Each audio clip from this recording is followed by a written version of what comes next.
The African Development Bank's top official says that achieving economic progress does not just depend on having impressive growth numbers, high-rise buildings, or first-class highways. Development institutions must also consider political factors. VOA's Mariama Diallo explains. When recent fighting erupted in South Sudan, the African Development Bank had just approved a $25 million electricity project. Neither bank president Donald Kaberuka nor his staff saw the conflict coming. So I went back to my staff, what is it that we not understand? Kaberuka says when conflicts erupt in countries, the bank's financing of development projects has to start all over again. We did finance development in Somalia. We built roads, we built hospitals, but the country went back into shambles. I had an office in Bangui. We had just opened an office in Juba. But when we go back to square one, I'll be going further than my traditional mandate of economics and development, looking closely at the political economy of the country. In a recent report of the so-called fragile states of Africa, Kaberuka said bank managers have not taken political risks into account when making development decisions. We concluded that fragility is a big risk for Africa. We looked at stable countries, hitherto stable countries, which suddenly erupt, either because of a bad election, because of corruption, and we found that each one of our countries is at risk.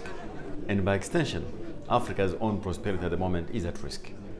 That sustainable development cannot be achieved without security was one of the key themes of the EU-Africa summit that took place recently in Brussels. Since 2004, the EU has provided more than $1.6 billion to support peacekeeping missions like AMISOM in Somalia and MISCA in the Central African Republic. EU institutions have also pledged over $38 billion for development assistance for Africa in the next 7 years.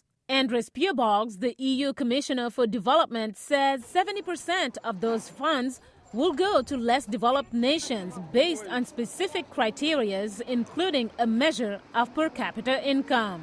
So that means if country has, is more richer, it gets less. I would just give example, Gabon. The second is vulnerability. That means the country is more landlocked or some structural weaknesses that also gets more. The commissioner also says that some countries are doing better.